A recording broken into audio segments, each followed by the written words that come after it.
السلام علیکم دوستو، تو آج بات کریں گے ایک ضدی بادشاہ کی کہانی۔ بہت عرصہ پہلے کی بات ہے کہ ایک دور دراز کے ملک میں ایک ضدی بادشاہ حکومت کرتا تھا۔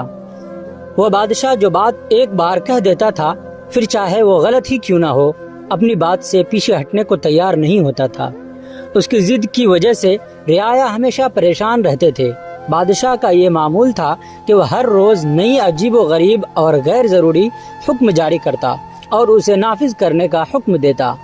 ایک دن بادشاہ نے اعلان کیا کہ اس کے محل کے قریب کوئی بھی درخت نہیں ہونا چاہیے، کیونکہ اسے درخت سے نفرت تھی۔ اس نے حکم دیا کہ تمام درخت کاٹ دیے جائیں۔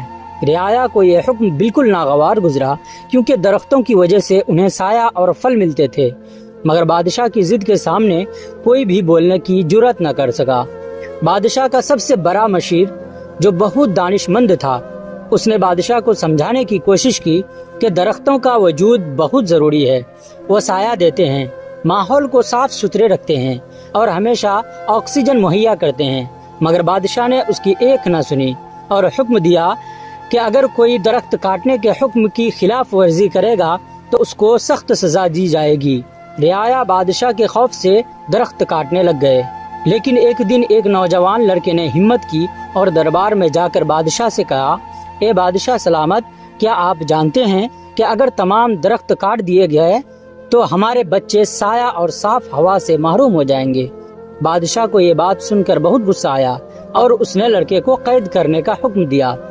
کچھ دن گزرے تو ملک میں سخت گرمی اور لو چلنے لگی۔ درخت نہ ہونے کی وجہ سے ہر طرف خاک اڑنے لگی اور لوگوں کی زندگی مشکل ہو گئی۔ شہر میں بیماریاں پھیلنے لگی، کیونکہ درخت نہ ہونے سے ہوا میں آلودگی بڑھ گئی تھی۔